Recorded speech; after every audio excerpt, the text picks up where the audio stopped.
Se lleva escuchando durante meses, ¿no? Se escuchan como campanas de recesión, de crisis. Sí, a ver, la verdad es que yo estoy sorprendido de que todavía no hayamos entrado en recesión. Yo más o menos esperaba que a estas alturas del año ya estuviéramos en recesión. Estados Unidos es tan problemático la inflación como para el resto, porque digo, si todo el mundo tiene tu moneda y tú eres el que la imprime y la puedes gastar... Privilegio exorbitante de Estados Unidos, es decir, que Estados Unidos imprime la moneda de reserva global. La libra entró en declive porque existía el dólar, y el dólar sí era una buena alternativa a la libra. Ahora mismo, insisto, no se ve ninguna alternativa clara. Me llamó la atención algo que dijiste, que la inflación es como un impuesto camuflado, un impuesto oculto. La inflación es un impuesto sin legislación. Nos han subido a todos los impuestos, pero no lo ha aprobado el Parlamento. Decías que no estás a favor de los impuestos, a favor de ningún tipo de impuestos en absoluto. Son un robo. Son un robo, insisto, legalizado. Una vez tenemos un sistema de sanidad público, tu salud se convierte en algo que me afecta.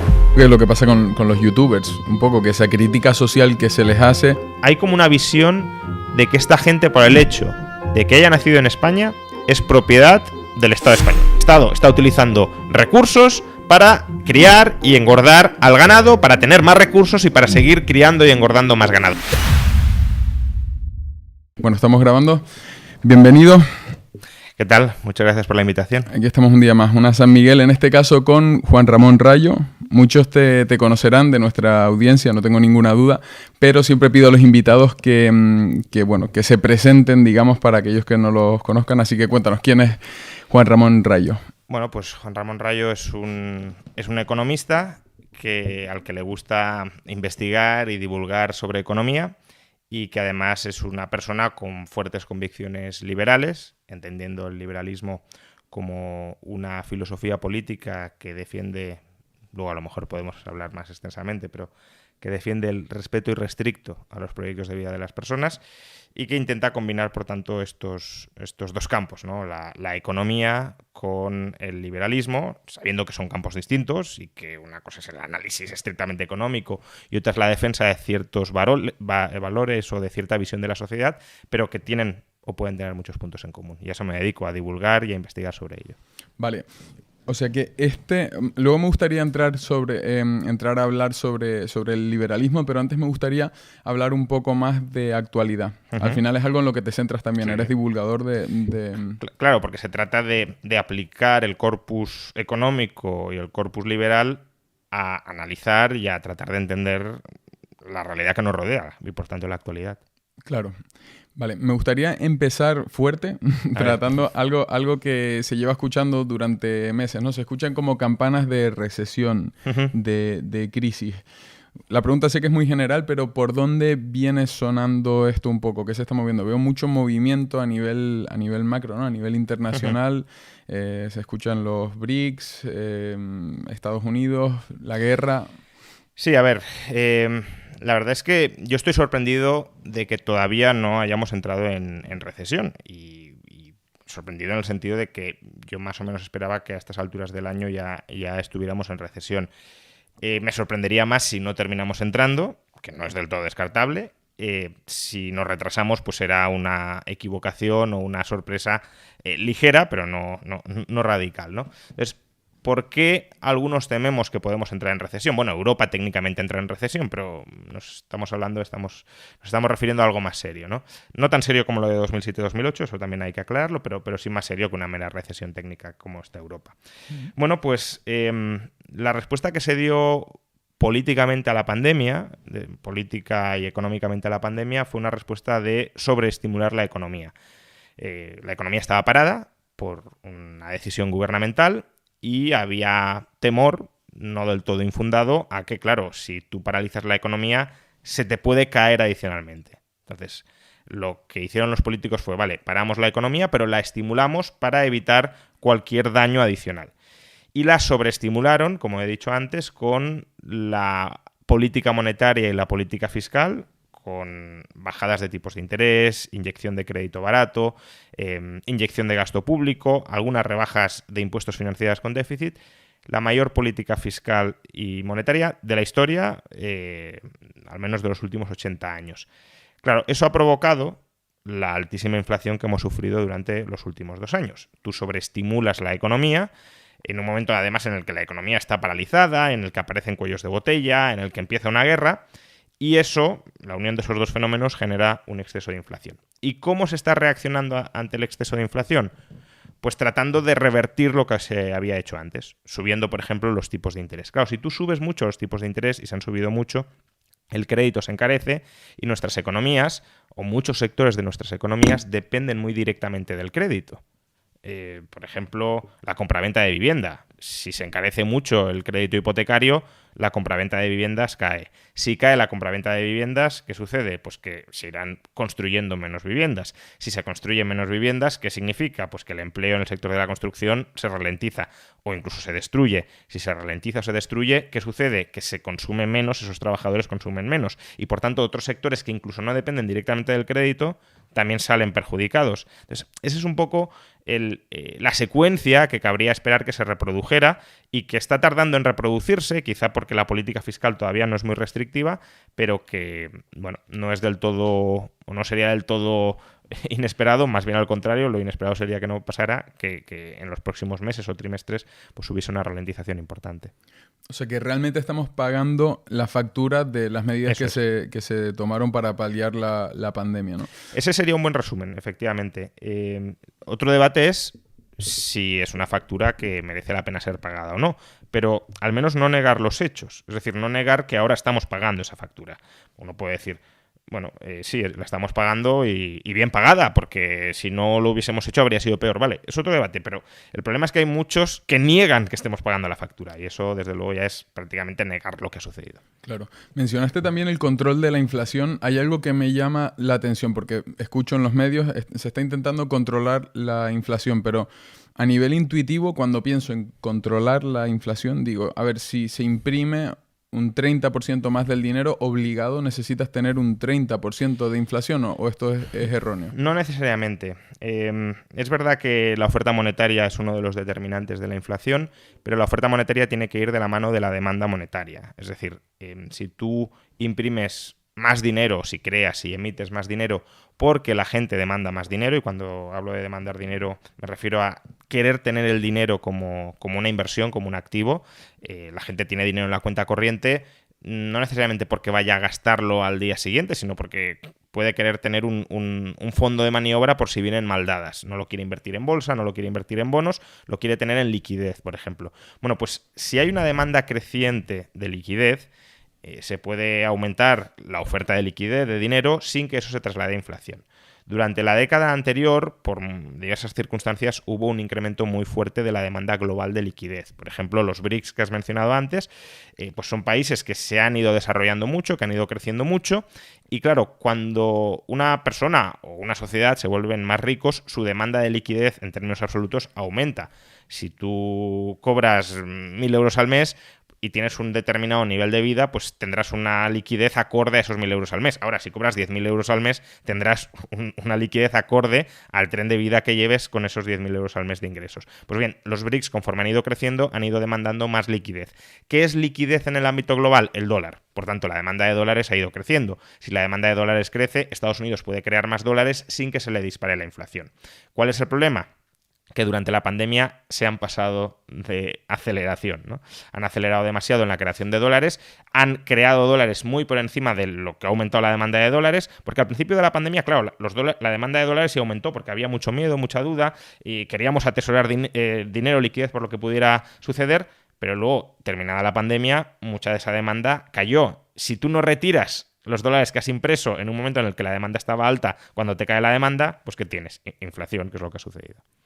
Vale, pero ¿esto para Estados Unidos es tan problemático la inflación como para el resto? Porque digo, si todo el mundo tiene tu moneda y tú eres el que la imprime y la puedes gastar, o sea, estás en una posición de privilegio realmente frente al resto, ¿no? Sí, por supuesto. Bueno, Charles de Gaulle, el expresidente de Francia, asesorado por un economista que a mí me gusta bastante, Jacques Rueff, llamaba a esto que mencionas el privilegio exorbitante de Estados Unidos. Es decir, que Estados Unidos imprime la moneda de reserva global. Claro. Entonces, como Estados Unidos crea aquello que todo el mundo atesora o mayoritariamente atesora, no todo el mundo, pero mayoritariamente atesora, alrededor del 60-65% de las reservas globales son en dólares, pues tiene más facilidad para crear dólares sin generar inflación.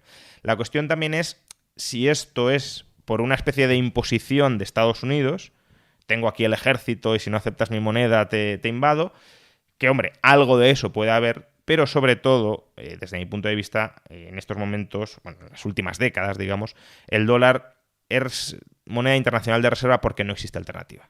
Es decir, no existe una moneda que digas, pues vamos a reemplazar el dólar por esta moneda internacional de reserva. El euro podría haber sido esa alternativa. Es una economía, la eurozona, muy grande, tan grande como la de Estados Unidos, con unas finanzas más o menos, bueno, hay países que no, pero en términos generales más o menos sólidas, con unas instituciones más o menos responsables como las de Estados Unidos y con un mercado de capitales libre, es decir, podemos meter y sacar euros de la eurozona como queramos, de la misma manera que se pueden meter y sacar dólares de Estados Unidos como se quiera. Esas son las condiciones para que algo se convierta en moneda internacional de reserva. Pero claro, ¿cuál es el problema de la eurozona? Que siempre tiene un riesgo existencial detrás. ¿Qué pasa si se rompe el euro, si España sale, si Grecia sale? Y aún así el euro tiene como 20, 25, 30% de la demanda mundial de reserva, que no es poco, pero claro, no es el dólar. Y mientras no haya una alternativa al dólar como tal, pues si tú quieres atesorar liquidez global, miras al dólar, sí o sí. Claro, porque ¿se ve amenazada realmente esta posición a medio largo plazo? Hombre, porque esto ha cambiado a lo largo de la historia. Antes era la libra esterlina, la libra, efectivamente, ¿verdad? Sí. Claro, la libra con el Imperio Británico, pues era la moneda internacional de reserva, también vinculada al dólar, ¿no? Al oro, perdón. El oro en realidad era la moneda internacional y todas las monedas nacionales eran convertibles al oro. Pero como título convertible en oro más prestigioso y más utilizado efectivamente era la libra dentro del Imperio Británico. Cuando el Imperio Británico entró en declive, se descompuso, el dólar, sobre todo tras la Segunda Guerra Mundial, reemplazó a la libra como moneda internacional de reserva. Por tanto, ¿esto puede cambiar en el futuro? Claro que puede cambiar en el futuro, pero tampoco pensemos que es tan sencillo que cambie en el futuro, porque la libra entró en declive porque existía el dólar. Y el dólar sí era una buena alternativa a la libra. Ahora mismo, insisto, no se ve ninguna alternativa clara. Podemos pensar en el yuan con la emergencia de China y no es descartable que en el, yo diría, largo plazo, no en el medio, pero en el largo plazo pueda haber un reemplazo del yuan por el dólar. Pero para ello, por ejemplo, China tendría que renunciar a los controles de capitales que impone al yuan. Porque claro, si yo quiero tener una moneda de reserva que sea perfectamente convertible, si yo tengo yuanes en China y no me dejan sacarlos, o yo los tengo fuera y no me dejan meterlos, al menos salvo en las condiciones que me dicta el Estado chino, pues eso no hace. Es como si fuéramos a un banco y no, es que no puedes sacar el dinero, no lo puedes volver a meter cuando a ti te interese, sino en las condiciones en las que yo te diga. Pues no utilizaríamos ese banco. Pues aquí un poco más o menos lo mismo. Ahora, si China termina liberalizando su mercado de capitales, que ya veremos, de momento no parece que lo quiera hacer, pero quizá en el futuro lo haga, y su tamaño económico sigue creciendo, mejora su calidad institucional, se convierte ya es un socio comercial muy potente de buena parte del mundo, ahí sí el yuan podría ser, claro, una alternativa al dólar. Vale, luego, he escuchado últimamente también que algunos países, juraría que los del BRICS, creo que querían volver a respaldar la moneda con oro. Esto... ¿qué efectos crees que tendría? Porque supongo que contra la inflación, o sea, es una medida contra la inflación descontrolada. ¿Quién fue Nixon el que...? Nixon en el año 71 rompió lo que quedaba de convertibilidad con el oro, que ya era poquito en el caso de Estados Unidos. Es decir, por hacer una breve panorámica histórica, ¿no? El patrón oro es un sistema monetario donde cualquier deuda, especialmente cualquier deuda estatal que utilicemos como moneda, porque originariamente la libra o el dólar eran deudas del Estado que prometían pagar una determinada cantidad de oro, pues cualquier deuda del Estado es convertible en oro para cualquier ciudadano. Es decir, un ciudadano tenía un billete de $1 y podía ir al Tesoro o podía ir posteriormente a la Reserva Federal y decir, dame la cantidad de oro que me corresponde por este billete de $1, o con la libra respecto al Banco de Inglaterra.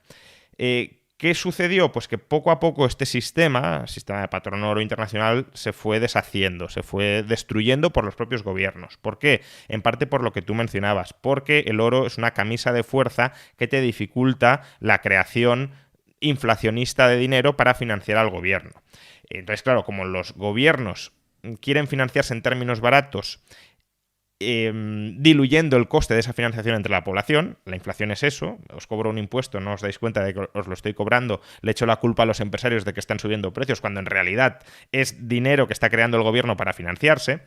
Pues como eso es lo que les gusta y no la responsabilidad que imponía el oro, fueron destruyendo poco a poco el patrón oro. Por ejemplo, en el año 33, Franklin Delano Roosevelt en Estados Unidos expropió todo el oro que tenían todos los ciudadanos estadounidenses. En un decreto ley dice: todo oro dentro de Estados Unidos queda confiscado.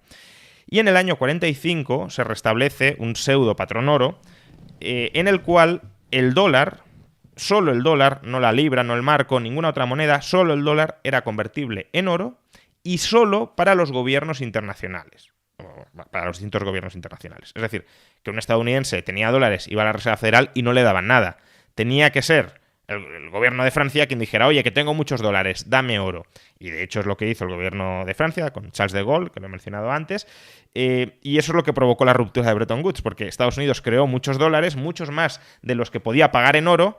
Francia dijo: no me fío de ti, estás creando muchos dólares, me debes mucho oro, no lo tienes, empieza a dármelo. Y ahí fue cuando Nixon dijo: pues bueno, suspendemos la convertibilidad con el oro. Bueno, después de este discurso histórico, lo que preguntabas, ¿no? Algunos BRICS se están planteando, bueno, no ha sido una comunicación oficial, es algo que se viene rumoreando desde hace muchos años, que puede tener cierto sentido, porque si uno mira el proceso de acumulación de oro que tiene pues, el Banco Central de Rusia o el Banco Central de China, efectivamente se ha producido una acumulación de oro. No sabemos si para respaldar oficialmente su moneda en oro o simplemente como activo de reserva por lo que pueda pasar. Hemos visto, por ejemplo, que Rusia tenía reservas en euros y en dólares. ¿Qué ha sucedido con la guerra? Pues que se las han, bueno, suspendido temporalmente, expropiado probablemente en última instancia. Entonces, claro, ¿en qué acumulas? Si tú eres un estado potencialmente problemático o rival de Estados Unidos, ¿en qué acumulas tu liquidez internacional? Como decíamos antes, ¿en dólares?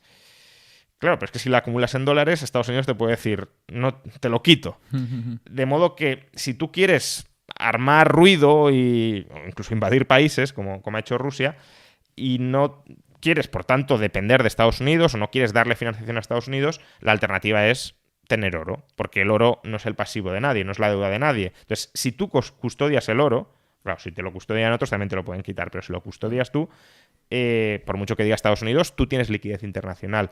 Y por eso puede ser por lo que China y Rusia han estado acumulando oro durante estos años, y también quizá en algún momento para estabilizar su moneda si vinieran mal dadas. Pero más allá de esto, más allá de que el oro es un activo que sigue siendo internacional y que te sigue sirviendo como reserva de liquidez, no creo que veamos un restablecimiento formal del patrón oro, que sería que sus monedas fueran convertibles en oro. Vale, me llamó la atención algo que dijiste, que la inflación es como un impuesto camuflado, un Sí. impuesto oculto. ¿Esto viene dado porque no se ajustan otro tipo, o sea, los impuestos variables al mismo nivel que la inflación?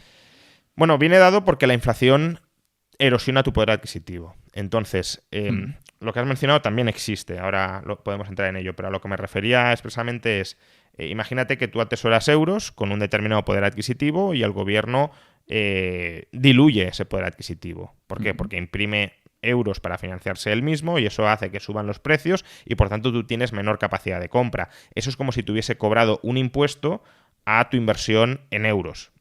Tengo 100 euros y ahora tienen la capacidad adquisitiva de 90 euros antes. Es como si me hubiesen cobrado un impuesto del 10% que ha servido para financiar al gobierno, no lo olvidemos.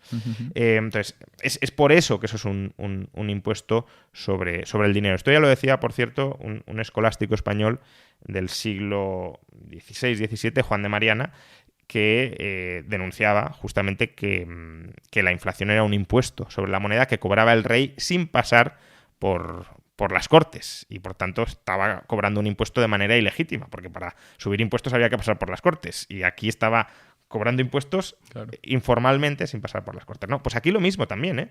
Friedman decía que la inflación es un impuesto sin legislación. Nos han subido a todos los impuestos, pero no lo ha aprobado el Parlamento. Ningún político se ha retratado en el Parlamento diciendo voy a subir los impuestos a todo el mundo, ya no a los ricos, como suelen decir con bastante populismo, sino a todo el mundo, porque a todo el mundo se le ha diluido el poder adquisitivo. Ese peaje político no lo ha querido pagar nadie. ¿Por qué? Porque es más fácil, ya digo, camuflarlo, ocultarlo y decir, no, es que son los empresarios los que se están lucrando subiendo precios. Como diciendo, yo soy el bueno, yo que he creado la inflación soy el bueno. Y ellos, que lo que están haciendo es protegiéndose de la inflación porque les han subido los costes y repercuten la subida de costes a los precios, son los malos.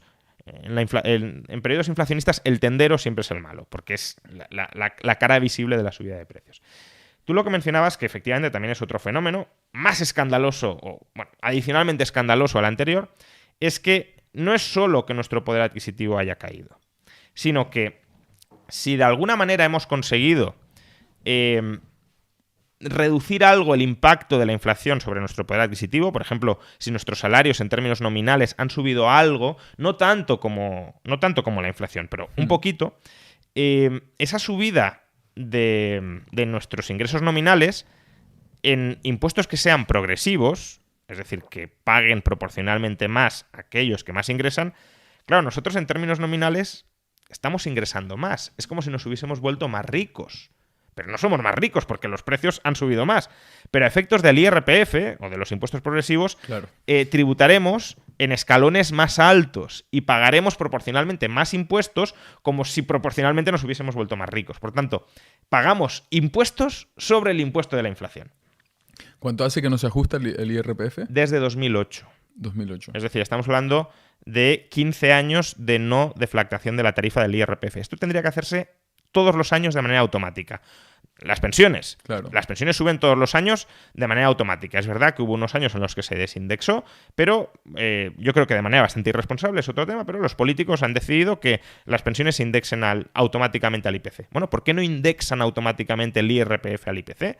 Si es lo mismo. Claro. Es decir, si nuestra capacidad económica va variando en función de la inflación, tendrías que variar tanto los tramos del IRPF en función de la inflación, las bases imponibles vinculadas a los tramos y también los beneficios fiscales del IRPF, porque si, imagínate, una deducción de 1.000 euros, claro, no es lo mismo 1.000 euros en 2008 que 1.000 euros hoy. Entonces, has bajado el importe de esa deducción por la inflación que se ha acumulado y que tú no has deflactado esa deducción al alza. Ahora, pues esa deducción de 1.000 euros en 2008 debería ser de 1.200 o de 1.300 hoy para que fuera equivalente a la de 2008. Pero no se ha hecho. Y eso ha supuesto una subida de impuestos brutal sobre todos los ciudadanos.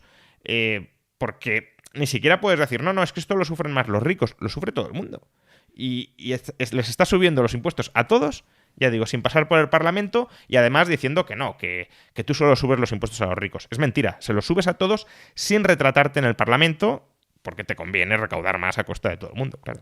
Claro, y esto es una estrategia de manipulación a las masas bastante difícil de detectar porque te suben, digamos, el numerito que te entra en la cuenta. Realmente no ganas poder adquisitivo, sino que simplemente lo mantienes, pero fiscalmente pasas a ser tratado como si fueras una persona con mayor riqueza. Claro, los impuestos en teoría... Yo soy bastante antiimpuestos, esto hay que decirlo, ¿no? Pero incluso desde el punto de vista de la teoría fiscal, los impuestos deberían reflejar la capacidad económica del contribuyente.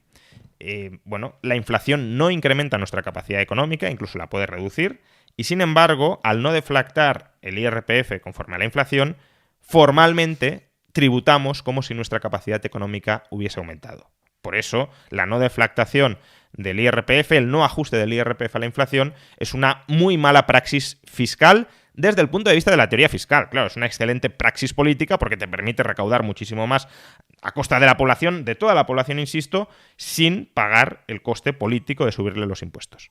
Vale. Decías que no estás a favor de los impuestos, a favor de ningún tipo de impuestos en absoluto.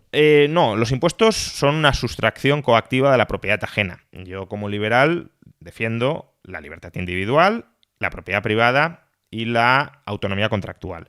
¿Eso qué significa? Pues que de la misma manera que no vería bien, y creo que ninguno de nosotros veríamos bien, que se esclavizara a una persona porque atentaría contra su libertad individual, tampoco veo bien el robo. Y los impuestos son un robo. Son un robo legalizado, es verdad, pero son un robo. Es decir, el Estado te quita, incluso por la fuerza, porque si tú dices, yo no quiero pagar impuestos, pues entonces te encerrarán y vendrá los cuerpos y fuerzas de seguridad del Estado y te quitarán lo que hasta ese momento el propio Estado reconocía que era tuyo y que era legítimamente tuyo. Por tanto, son un robo. Son un robo, insisto, legalizado. Es verdad, el Estado dice, no, yo prohíbo el robo entre personas privadas, y hace bien, menos mal, pero legalizo el robo del sector público hacia personas privadas. Y, por tanto, yo moralmente, como liberal, no puedo apoyar eso. Y, por tanto, todos los impuestos me parecen mal. Otra cosa es que haya ciertos impuestos que sean, quizá, digámoslo así, inevitables, al menos a día de hoy, porque si el Estado es un mal, que es un mal, pero es un mal quizá inevitable, eso es una duda que tengo, pero creo que es una duda bastante razonable. Si el Estado es un mal inevitable, en el sentido de una sociedad sin Estado tendería a recrear el Estado en poco tiempo, básicamente porque surgiría un grupo mafioso que por la fuerza se terminaría imponiendo de nuevo, porque el Estado es eso, el Estado es la mafia organizada que se termina convirtiendo en hegemónica y que establece una relación de parasitismo con la población, pero la población también de alguna manera se revela y le pone algunos límites. Entonces, claro, si tú destruyes el Estado, pues probablemente vuelva a surgir una mafia o desde dentro o desde fuera que te invadan y establezca otro régimen parasitario estatal. Entonces, si el Estado es un mal probablemente inevitable, al menos en el entorno social, tecnológico e histórico en el que vivimos, ciertos impuestos para financiar al Estado, a esa mafia que se convierte en dominante, siendo inmorales, pero son inevitables. La cuestión es que esos impuestos, claro, precisamente porque son un robo, porque son inmorales, porque no te queda otra que tragar con ellos, deban ser, y por eso luchamos muchos, los mínimos indispensables para mantener el orden social en funcionamiento y ya está. No para que los políticos te quiten tu propiedad para hacer lo que a ellos les venga en gana. Los políticos o las masas de la población. Quiero decir, aunque el 51% quiera esclavizarte o quiera quitarte lo que es tuyo, no debería tener el derecho a hacerlo. Estos impuestos que dirías que serían indispensables para un mantenimiento, serían impuestos que no variarían en función de tus circunstancias personales, entiendo, en ningún caso, ¿no? Bueno, eso ya es más un tema de teoría fiscal. Yo la progresividad de los impuestos tampoco la veo necesariamente mala, siempre y cuando estemos hablando de tipos fiscales muy bajos. Es decir, claro, si tú me dices, no, es que el tipo marginal más alto es el 6%, y hay progresividad porque los primeros tramos no pagan nada, los siguientes un 1, un 2, bueno, pues sí, hay progresividad, incluso progresividad bastante intensa en términos relativos, pero los tipos marginales máximos no son confiscatorios, como lo son en la actualidad, porque, el término confiscatorio es muy subjetivo, pero claro, si estamos hablando de que en algunas regiones de España el marginal máximo supera el 50%, solo el IRPF, porque luego se pagan otros impuestos, claro, que a ti, por cada euro adicional que ganes a partir de ciertos umbrales, te quiten más de la mitad. Si no llamamos a eso confiscatorio, pues entonces, no sé, confiscatorio ya es un término que pierde mucho de su significado. Entonces, bueno, si estamos hablando de tipos marginales progresivos pero muy bajos, puede tener sentido. Es decir, que las personas que más estén ingresando y que por tanto quizá estén haciendo, también habría que verlo, pero quizá estén haciendo un mayor uso de algunos de los servicios que en ese caso proporciona el Estado, por ejemplo, servicios de seguridad, paguen proporcionalmente más, puede tener cierto sentido, sobre todo si hay otros impuestos. Claro, si solo hubiera un impuesto, pues a lo mejor proporcional tendría más sentido. Pero tú imagínate que tenemos IRPF e IVA. El IVA es un impuesto que puede tener componentes regresivos, no necesariamente, pero puede tenerlos. Es decir, es un impuesto que pagamos sobre el consumo. Si consumimos relativamente más, cuanta menos renta tenemos, pues al final termina pagando más impuestos sobre su renta el más pobre. Entonces, si hay impuestos que pueden tener una carga regresiva, tiene sentido que haya otros que tengan un componente más progresivo para que el conjunto del sistema fiscal tienda hacia la proporcionalidad. Vale, un Estado que de forma sistemática eleva en exceso sus impuestos, ¿hacia dónde tiende? Porque supongo que entra en un bucle, en un círculo vicioso, al final que, bueno, pues se escapa el capital, suben más los impuestos a la clase media, se va apretando y se estrecha y al final es como un embudo, ¿no? ¿Hacia qué tiende? Bueno, esa es una posibilidad, desde luego. Es decir, que el Estado termine expulsando a los generadores de riqueza, y generadores de riqueza no son simplemente los ricos, puede ser personal cualificado. Si tú tienes un tipo marginal máximo muy alto, pues está claro que no vas a traer muchísimo talento muy bien pagado en el país, o que te va a ser más complicado atraerlo, porque si tú tienes, no sé, si en Estados Unidos antes de Obama, por ejemplo, el tipo marginal máximo estaba en el 35%. Si aquí y claro, 35% además creo que era a partir de $500,000. Claro, aquí tenemos, en términos promedio en el Estado, el 45% a partir de $60,000. Entonces, claro, un estadounidense que esté ingresando en su país $100,000 y que le digan, oye, ¿te vas a España con el mismo sueldo a trabajar? Fiscalmente lo destrozan. Entonces, claro, si tú tienes una estructura impositiva muy sangrante sobre los ciudadanos, pues expulsarás capital financiero, expulsarás capital humano, no generarás tanto capital tecnológico, porque el capital tecnológico es la mezcla del capital financiero y del capital humano, y por tanto serás un país con menor capacidad de crecimiento. Esto es cierto que hay que ponerlo en contexto con otros factores. Por ejemplo, la calidad institucional, al margen de los impuestos, también pesa mucho a la hora de atraer, retener y generar talento. Entonces, muchas veces se pone a los países nórdicos como referencia porque son sociedades con impuestos altos, tampoco mucho más altos que los que tenemos aquí, porque a veces parece como, no, es que en Suecia, en Dinamarca, tienen impuestos altísimos y funcionan bien. Tienen impuestos más altos que en España, pero no desproporcionadamente más altos, y además los tienen distribuidos de tal manera que en España los consideraríamos inaceptables. Por ejemplo, Dinamarca. Dinamarca, una de sus fuentes principales de ingresos es el IVA. Dinamarca tiene un tipo general único. No hay tipo reducido ni superreducido del IVA del 25%. Claro, ¿queremos ser Dinamarca? Vale, pues un tipo del IVA único del 25% sobre todo. Porque además en España hay productos que están exentos de IVA, que no están sujetos al IVA, ¿no? O, por ejemplo, en Dinamarca no existen cotizaciones sociales a la seguridad social. En Dinamarca las pensiones se financian con impuestos, con IRPF. Entonces, claro, el IRPF sí es bastante más alto que en España, pero porque no pagan cotizaciones sociales. Si tú miras el porcentaje de impuestos que paga un salario danés, el promedio es similar al español, solo que lo tienen distribuido de distinta manera. En España nos cargaríamos las cotizaciones sociales que supuestamente pagan los empresarios, aunque en realidad las pagan reduciendo lo que cobraríamos, pero bueno, que supuestamente pagan los empresarios a cambio de subir mucho los impuestos que pagan los trabajadores, pues probablemente tampoco, ¿no?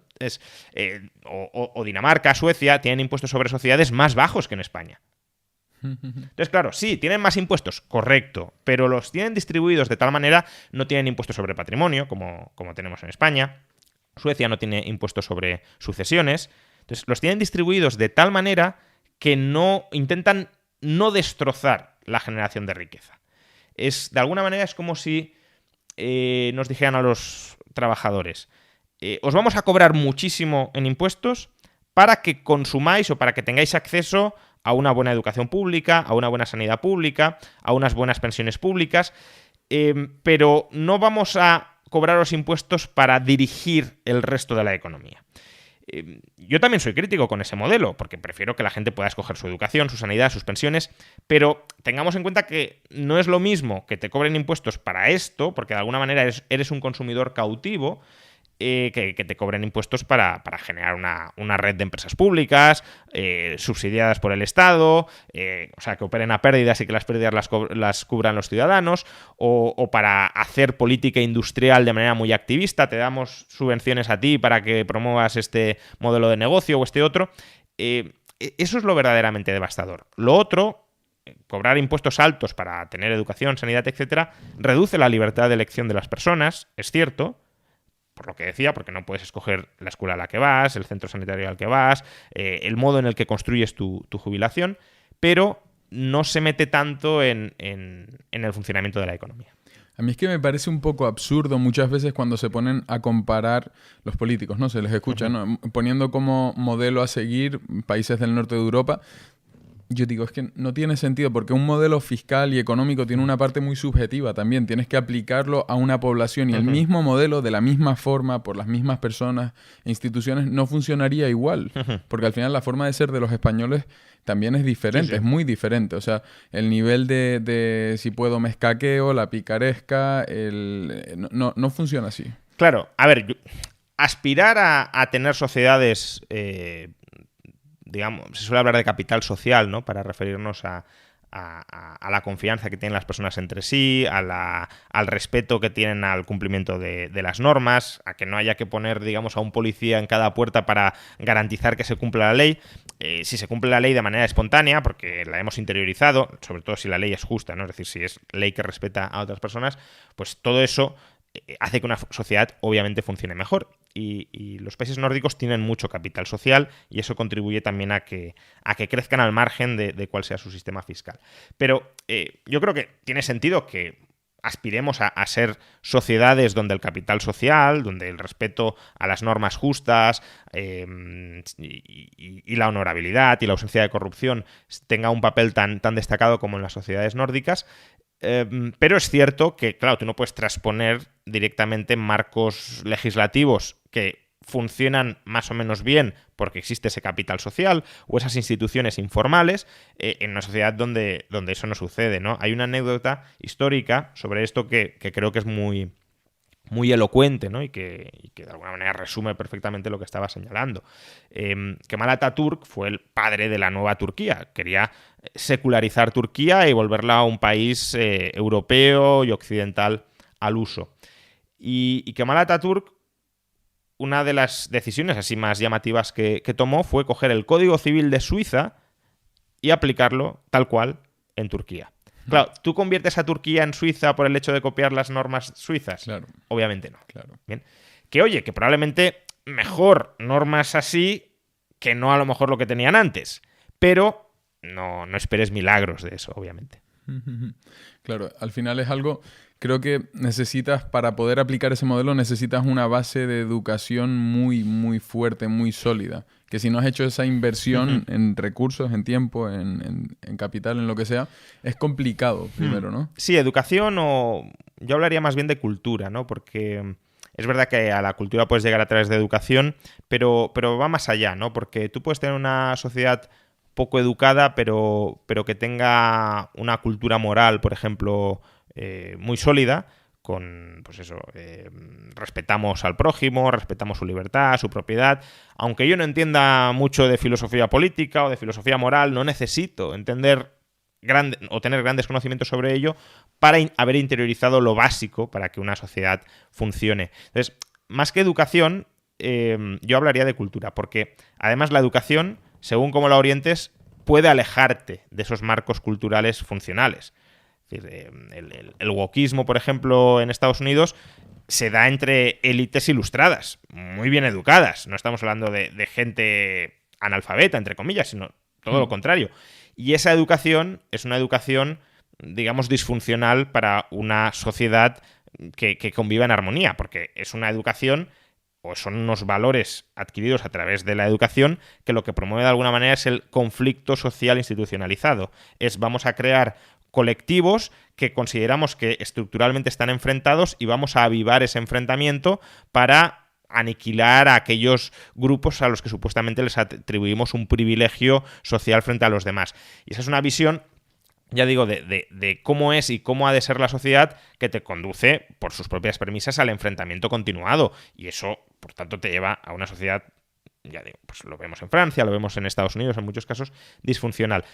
Y eso es fruto también de la educación o de una mala educación. Entonces, claro, no toda educación tiene por qué conducir a una cultura funcional o que promueva la convivencia, la coexistencia pacífica, la armonía dentro de una sociedad. Pero desde luego sí hace falta cultura y cultura alineada con valores que permitan el florecimiento de este tipo de sociedades libres y prósperas. Vale, y hablando de sociedades libres, me gustaría saber cómo sería tu enfoque desde un punto de vista liberalista o liberal del funcionamiento de la sociedad como tal, porque creo que con un enfoque liberal te encuentras al final con un montón de incógnitas, de puntos en los que es difícil tomar una decisión. Por ejemplo, yo considero que sin ser muy estudioso del tema, sin entender demasiado, considero que soy una persona bastante liberal de por sí, bueno. es mi forma de ser. Y por ejemplo, hace poco estaba haciendo un curso de recuperación de puntos en la autoescuela y me encontraba con el instructor en continuo debate. Digamos, yo le decía, pero a ver, si yo quiero ir sin el casco en la moto, ¿por qué no puedo ir sin el casco en la moto? Es mi vida, es mi protección. Y él me decía, ya, pero es que si tienes un accidente eso le cuesta mucho dinero a la sanidad pública. Y yo decía, claro, y la persona que se mete 1 gramo de cocaína cada fin de semana o el que come en McDonald's todas las noches, yo también puedo, eso es un coste también de mis impuestos. Y era como continuamente en ese balance entre lo que es las libertades, el coste social, etcétera. Sí, el punto que traes es muy bueno. Es muy bueno porque hasta cierto punto los dos tenéis razón. Claro. Es decir, una vez tenemos un sistema de sanidad público cuyo coste está socializado entre la población, tu salud se convierte en algo que me afecta. Claro, si la sanidad es privada, en el sentido de tú te pagas tu sanidad, tú con tus ahorros, con tu seguro, también con redes de asistencia mutua, no de filantropía, sino de ayuda mutua entre personas, pero fundamentalmente ahorro y seguros, tú eres responsable de las decisiones que tomas. Que tú quieres ir sin casco, tienes un accidente y te cuesta mucho más la factura sanitaria, pues haberte puesto casco. Pero claro, si tenemos un sistema de sanidad pública donde el coste del tratamiento porque hayas tenido un accidente sin casco lo hemos de pagar todos, lo que a ti te pase, más allá de que me pueda preocupar obviamente humanamente, de que si tienes un accidente sin casco puedas fallecer o puedas tener secuelas muy importantes, pero más allá de eso, aunque me diera absolutamente igual que te pasara, se convierte en algo que a mí me afecta porque me va a tocar pagar más. Pero claro, entonces ya nos metemos en regular la vida de las personas. Claro. Pero en regularla hasta extremos, pues potencialmente totales. Porque, bueno, lo del casco, bueno, dices, no, es que también es una intervención para protegerte. Vale, ¿y qué pasa con las drogas? Hay liberales que se oponen a, no es mi caso, a despenalizar las drogas, argumentando que, claro, mientras la sanidad sea pública, si tú consumes drogas, eso es un coste para todos. Vale, pero entonces también podemos decir que tener hijos puede ser un coste, habría que sacar el saldo neto, pero incluso hasta ese punto, ¿no? Porque imaginemos que el saldo neto de tener hijos para la sanidad pública fuera negativo. Entonces, ¿tendríamos que restringir tener hijos? ¿O qué pasa con las personas que practican deportes de riesgo? También deberíamos restringírselo. ¿O qué pasa con las personas que tienen coche? Solo por tener coche. Ya no digo por acelerar mucho, no, por tener coche. Si tienes coche tienes más riesgo de accidentes. Por tanto, si tienes más riesgo de accidentes, le vas a costar potencialmente más a la sanidad pública. Tenemos también que restringir que la gente tenga coche. No que vaya más o menos rápido, sino que lo tenga. Y forzamos que la gente vaya andando. ¿O qué pasa con la gente que vive en zonas potencialmente peligrosas? ¿Deberíamos cobrarles más impuestos porque nos pueden suponer un coste más alto? Entonces, el argumento de, claro, si yo voy sin casco, eso te afecta a ti fiscalmente, es cierto, pero démonos cuenta de que es muy peligroso que empecemos a hacer ese tipo de argumentos porque entonces terminamos controlando cada uno de los aspectos de la vida de las personas porque cada una de las decisiones que tomen va a tener una repercusión sobre su estado de salud y por tanto sobre la factura que va a implicar al sistema sanitario. Y ahí la solución no es mantener la socialización de la sanidad y dar cancha libre a que cualquiera haga lo que quiera, porque eso también es un comportamiento muy, muy disfuncional.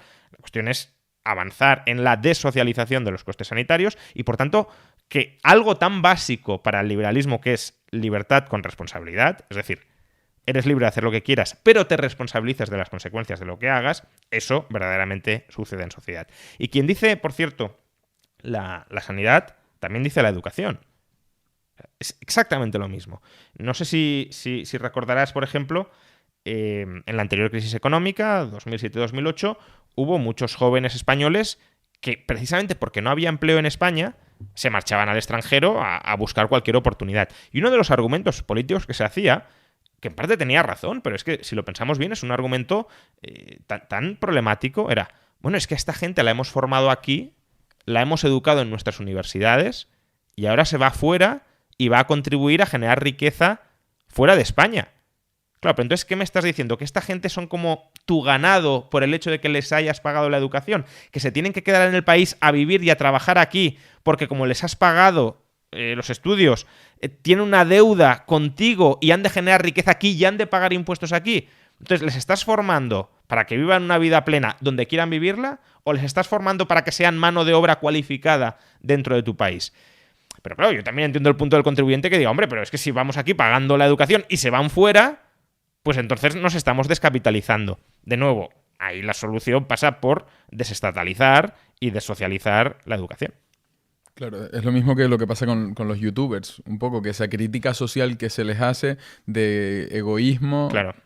O sea, para mí no tiene ningún sentido. O sea, la culpa será del Estado que no te da las condiciones adecuadas, no solo para que se queden los tuyos, sino para que puedan venir los demás también a pagar impuestos en tu país, porque no todo es no todo es la población que se te va, también deberían venir si haces las cosas bien y tienes un entorno atractivo, ¿no? Claro, no, cuando se marchó Ferrovial, pues fue algo muy impactante, ¿no? Que una de las grandes empresas españolas decida irse, pero también debería ser impactante que ese movimiento no se haya producido nunca a la inversa, es decir, que una gran empresa extranjera diga, oye, yo voy a fijar mi sede social en España porque creo que es un entorno muy atractivo, etc. Entonces, eso claro que debería hacernos reflexionar sobre qué tipo de país o de marco institucional que atrae o que más bien repele inversiones tenemos, ¿no? Pero en el caso de los youtubers, efectivamente, al final hay como una visión de que esta gente, por el hecho de que haya nacido en España, es propiedad del Estado español.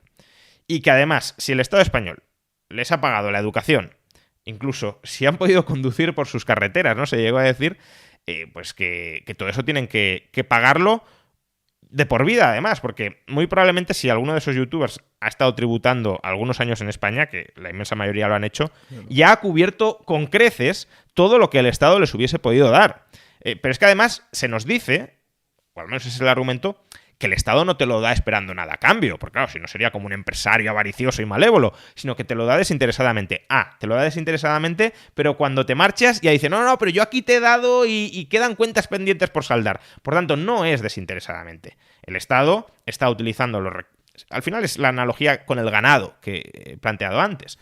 El Estado está utilizando recursos para criar y engordar al ganado, para tener más recursos y para seguir criando y engordando más ganado. Y si se le escapa alguna oveja, pues entonces intenta utilizar los perros guardianes para evitar que la oveja se descarríe y se vaya a otras partes, se quede libre o se vaya con otros pastores.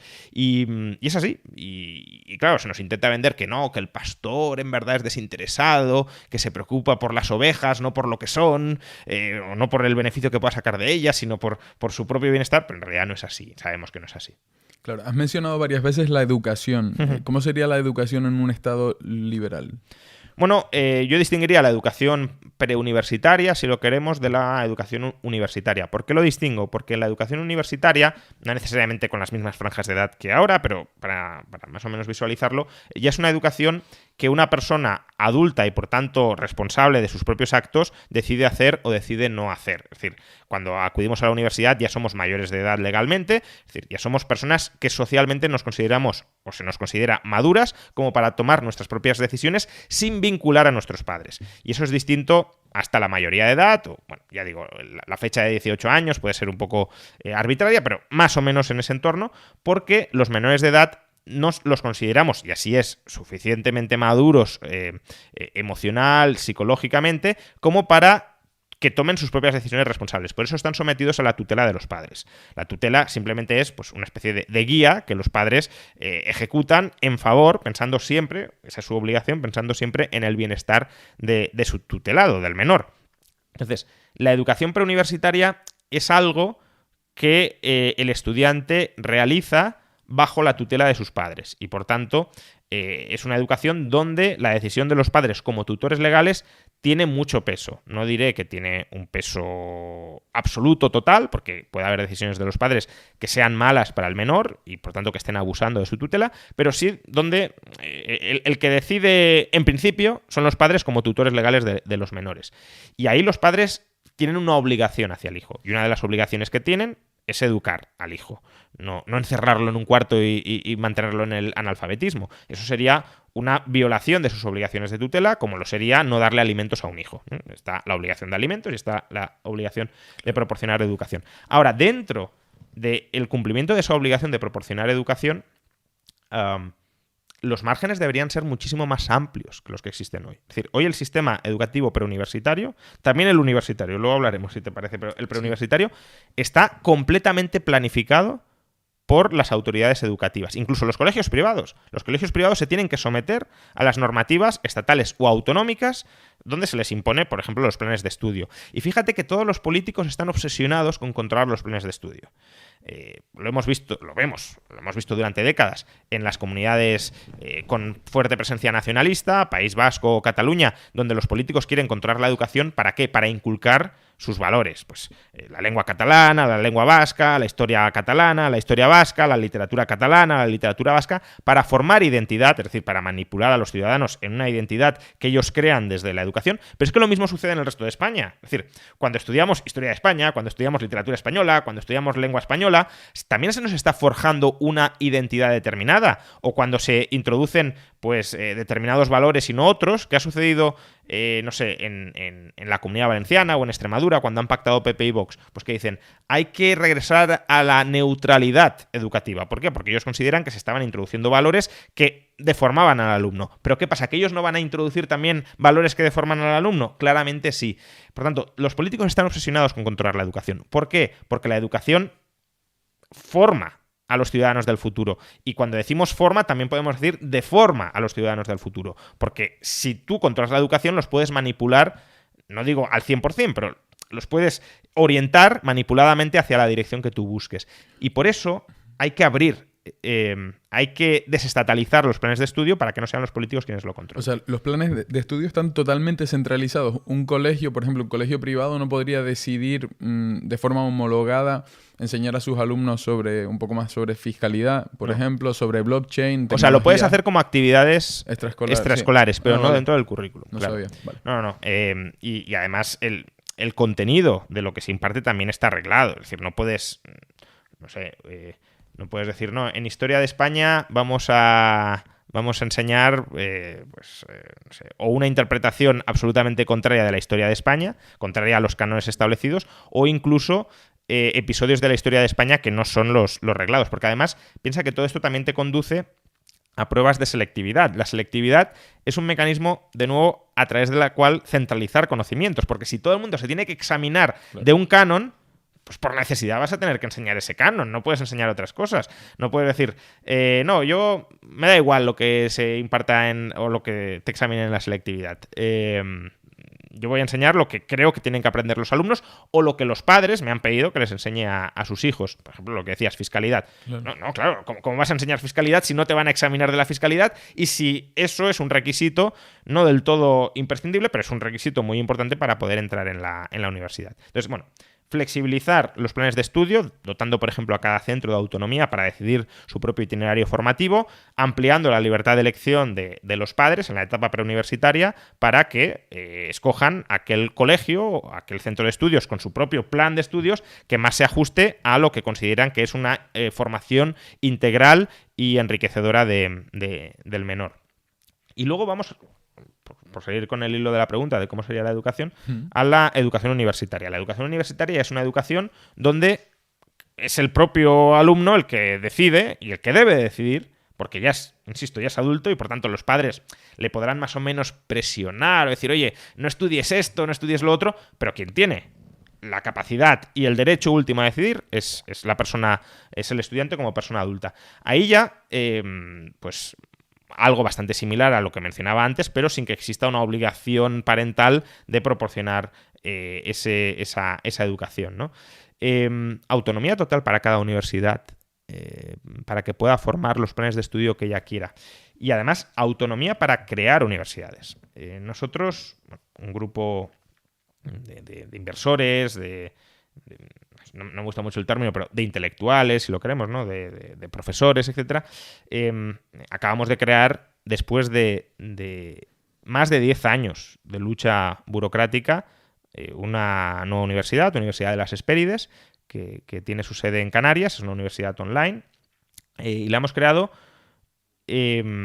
luchando contra el sistema que tenemos montado, porque el sistema que tenemos montado bloquea la creación de nuevas universidades, salvo que presiones mucho y consigas doblarles el brazo a los políticos. Para crear una universidad en España necesitas no solo... Bueno, hay muchos... El trámite es larguísimo, incluso tus propios competidores, es decir, las otras universidades públicas y privadas, se tienen que pronunciar sobre si ven bien crear una nueva universidad o no. Sí, es algo absolutamente descabellado. No es vinculante, o sea, es un informe no vinculante, pero sí perceptivo, que es como decirles, oye, en esta zona vamos a abrir un bar, vamos a preguntar al resto de bares si creen que hace falta un nuevo bar, ¿no? O sea, algo absolutamente descabellado. Pero sin ser vinculante, claro, si el establishment universitario le está diciendo a un político regional, porque es una competencia autonómica, no queremos una nueva universidad, cuidado con lo que haces, porque si apruebas una nueva universidad, igual hay líos, luego líos en las negociaciones de presupuestos o líos estudiantiles, etc. Claro, el político ya dice, uy, pues si el establishment universitario no quiere nuevas universidades, ¿para qué voy a remover el avispero creando o aprobando una nueva? Entonces, como decía, la nueva universidad se tiene que aprobar, atención, por una ley en el Parlamento autonómico. O sea, los políticos que están sentados en el Parlamento tienen que votar si autorizan o no autorizan que se abra una universidad. Imaginemos que esto lo hiciéramos con un bar, que tuviésemos que pasar la apertura de cada bar a la Asamblea de Madrid o al Parlamento regional de cualquier autonomía. Claro, sería un despropósito. Pero es que además, claro, el político, siendo diputado, vota como considere que tiene que votar. No es un criterio técnico de, oye, esta universidad es mejor o es peor. No, esta es muy mala, no la apruebo. Esta es muy buena, sí la apruebo. No, es... Yo no creo que tenga que haber nuevas universidades privadas. Por tanto, aunque te venga la mejor universidad privada del mundo con el mejor proyecto, como yo estoy en contra, voto en contra. Y no pasa nada, porque está en su derecho. Y si hay suficiente mayoría en las Cortes autonómicas, en el Parlamento autonómico, para bloquear una universidad privada, oye, que la nuestra, por ejemplo, sus planes de estudio, los grados de economía, están avalados por un premio Nobel, por Vernon Smith. Pues significa lo que significa. Tampoco voy a decir aquí que eso es como la mayor de las garantías posibles del mundo, pero desde luego, de entrada es un aval que dices, oye, pues aquí hay un proyecto educativo potencialmente serio detrás. Da igual. Aunque tengas todos los premios Nobel del mundo firmándote que esta es la mejor universidad, que nosotros por desgracia no tenemos el apoyo de todos ellos, ninguna otra en España, puedes llegar al Parlamento y que te digan, no, esto no se aprueba. ¿Y por qué no se aprueba? Porque a mí no me da la gana que se apruebe. Incluso se puede bloquear indefinidamente, que esto también ha sucedido. Porque si yo gobierno, tengo este proyecto de crear una universidad, no lo llevo al Parlamento. Si no lo llevo al Parlamento no se vota, y si no se vota no se puede aprobar. No es que digas, si no lo has llevado en 2 años, silencio positivo. No lo has llevado en 2 años, no has tenido respuesta, se aprueba automáticamente. No. Si tú no lo llevas nunca, no se aprueba nunca la universidad. Entonces, claro, formas para bloquear y para denegar la creación de nuevas universidades, muchísimas. Y luego es que además, una vez tienes la universidad creada, te supervisan desde arriba, un organismo que se llama ANECA, para verificar que todo lo que impartes está alineado con lo que ellos consideran que deben ser los grados oficiales en cada itinerario formativo. ¿Y en este ámbito han tenido problemas? O sea, con lo que querían impartir, inicialmente han tenido que pivotar para hacerlo a gusto de... Sí, claro, ha habido que adaptar. Aún así, hay que decir que digamos, hemos conseguido que aprueben cosas bastante cercanas a las que nos gustarían, pero por supuesto ha habido que introducir cambios en ocasiones muy importantes, no en la estructura, pero sí en algunos puntos concretos, precisamente porque nos han dicho esto no. ¿Y por qué? Porque esto no. Tampoco hay mucho más que debatir, además, porque no es que entres en un diálogo con el evaluador y le puedas llegar a persuadir, no. Te dice esto fuera, y si quieres bien, y si no, no se te aprueba. Aún así, yo creo que pese a todo, los grados de la Universidad de las Hespérides tienen un sello distintivo tanto en cuanto a metodología, porque es una metodología online y no hay tantas universidades online privadas en España, sí que hay alguna, pero no hay tantas, cuanto al contenido, ¿no? Que es un contenido distintivamente... Bueno, ya de entrada la universidad tiene como objetivo la promoción de la reflexión sobre una sociedad de individuos libres y responsables, ¿no? Y esto es como el foco hacia el cual se orienta todo grado de la universidad. Pero además es una universidad que también tiene la empresarialidad muy presente en cada título. Es decir, que los títulos no sean meramente teóricos, que también hay contenido teórico de primer nivel, diría yo, sino que sea un contenido teórico que puedas rentabilizar, digámoslo así. Es decir, que puedas aplicar en el mundo real a través de la empresa. Y, de hecho, tenemos un grado en emprendimiento, por ejemplo, que no es el grado de administración de empresas típico, sino que es un grado para crear y para impulsar tu propio proyecto empresarial. Administración de empresas es más gestión, más dirección de empresas ya establecidas, pero no es un grado, al menos en ninguna universidad que conozca, donde esté orientado todo ello a la creación disruptiva de nuevas empresas. Y eso sí lo tenemos en el grado de emprendimiento. Esto se ve muy poco, ¿no? Grados de emprendimiento muy como pocos. Tal. Vamos, no, yo creo que no hay otro en España. En el mundo sí hay otros similares, pero en España creo que no hay ninguno.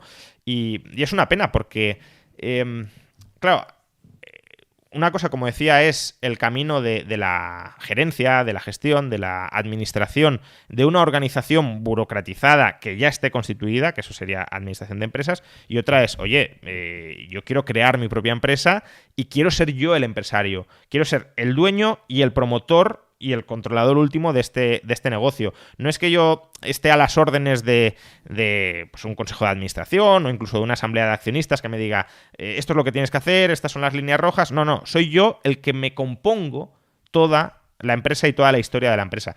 Y cómo afrontar eso en un mercado cada vez más disruptivo, pues es algo que nos enseña y que es clave, absolutamente clave. Sí, no tiene nada que ver lo que es la fase de creación con luego las gestiones, que son universos totalmente diferentes. Creación y crecimiento, ¿no? Claro. Y expansión. Y luego incluso la gestión, siendo tú el dueño, no es lo mismo que siendo un empleado de la organización. Claro. Nada que ver.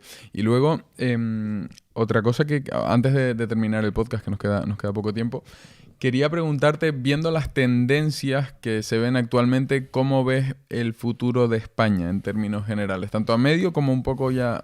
¿Pero futuro en qué sentido? Porque... Sí, futuro a nivel económico, o sea, con todo lo que está pasando. O sea, yo creo que tengo la impresión de que los próximos 15, 20 años van a ser muy locos. O sea, desde que yo nací, por ejemplo, ya considero que he vivido la etapa con mayores cambios de toda la historia, pero la disrupción que viene a todos los niveles... Bueno, claro.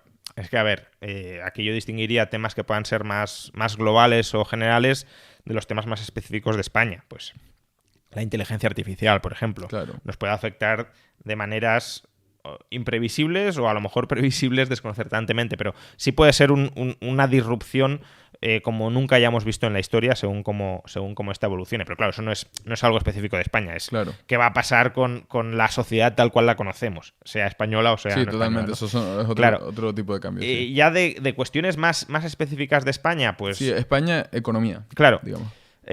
A ver, mencionabas, los últimos 20 años han sido años... Bueno, los últimos 20 años, y esto que para tenerlo también presente, son 20 años en los que la productividad en la economía española ha estado estancada, no hemos mejorado nuestra productividad y la productividad es clave si queremos vivir mejor. Solo hay dos formas de prosperar.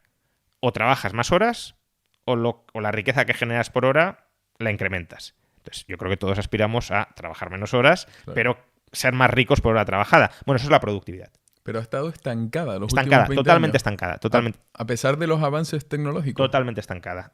Es decir, la midas como la midas, ¿eh? Si la mides por producto por trabajador ha estado estancada y si la mides como productividad total de los factores, que es bueno, pues la parte de la productividad que no podemos explicar por acumulación de factores productivos, también ha estado estancada. Entonces, claro, España, ¿por qué ha crecido durante los últimos 20 años? Porque se han incorporado muchos más trabajadores al mercado laboral. Claro.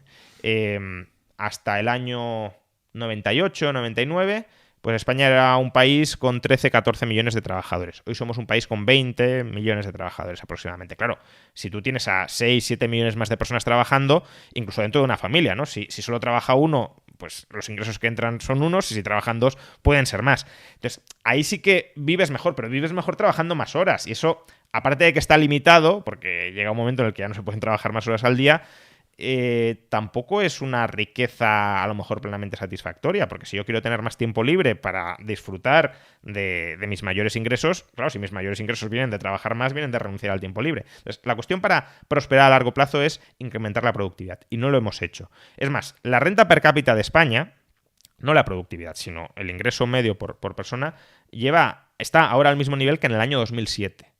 Por tanto, son 16 años en los que, en términos promedio, la gente no vive mejor en España. Tampoco peor, que habrá gente que viva peor, pero digo, en términos promedio, ni mejor ni peor, hemos estado estancados. Italia lleva así desde hace 30 años. Claro, ¿hay riesgo de que España se italianice? Pues vamos por ese camino, claro que sí. Es decir, por un camino donde la productividad no aumenta, donde ya no tienes margen para seguir aumentando la renta per cápita, trabajando más horas o trabajando más personas, y por tanto estás estancado. Y sociedades estancadas son sociedades donde se genera frustración, porque son sociedades de juego de suma cero. Una persona solo puede mejorar si otra empeora. Si el tamaño de la tarta está dado, si yo tengo más porciones porque tú tienes menos. Claro. Y claro, si yo solo mejoro, si otro empeora, todo el mundo quiere pisar al otro, se generan conflictos distributivos muy importantes. Oye, que yo he empeorado y tú has mejorado, pues como has mejorado a mi costa, me tienes que dar parte de tu mejora. Se suben impuestos, se lastra todavía más la economía, lo que hablábamos antes, y se entra en un círculo vicioso muy, muy peligroso. Entonces yo creo que la clave está en intentar relanzar la productividad. ¿Qué hay que hacer para relanzar la productividad? No es algo sencillo, pero por un lado hay un problema muy serio con el tamaño de las empresas en España. Las empresas son muy pequeñas y las empresas pequeñas tienen una capacidad limitada para mejorar la productividad, por economías de escala, capacidad para apostar por la I+D, etcétera, y también capacidad para internacionalizarse. Una empresa pequeña lo tiene más complicado.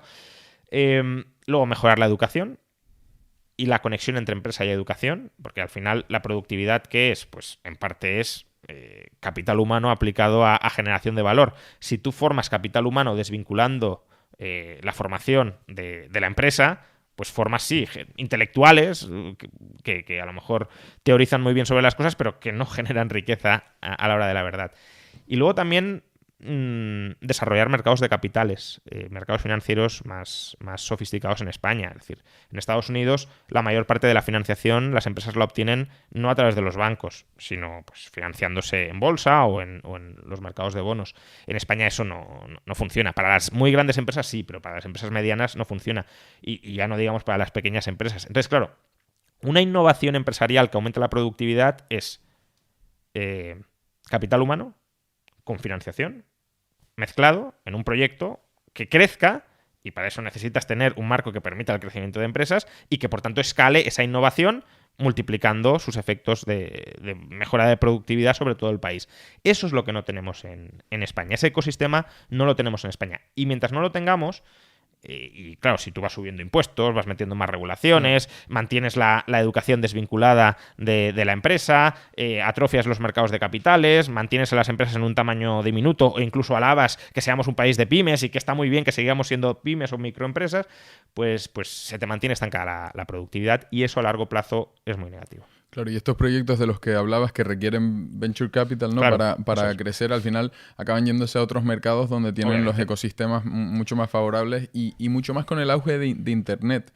Que al final Internet yo lo veo por lo menos como el vacío legal más grande que existe en términos de que tú te estableces un poco donde quieres, fiscalmente. Es más fácil. No es una jurisdicción centralizada, afortunadamente, sino descentralizada y precisamente por eso no hay un Estado, no hay un hegemón dentro de Internet que controle todos los movimientos, aunque lo están intentando. Obviamente están intentando controlar Internet. De momento no lo han conseguido o no plenamente y esperemos que sigan sin conseguirlo. Vale. Pues dejamos el podcast por aquí. De verdad que ha sido un placer escucharte. Muchísimas gracias por la invitación. Ha sido un placer estar con vosotros. Gracias a ti por venir.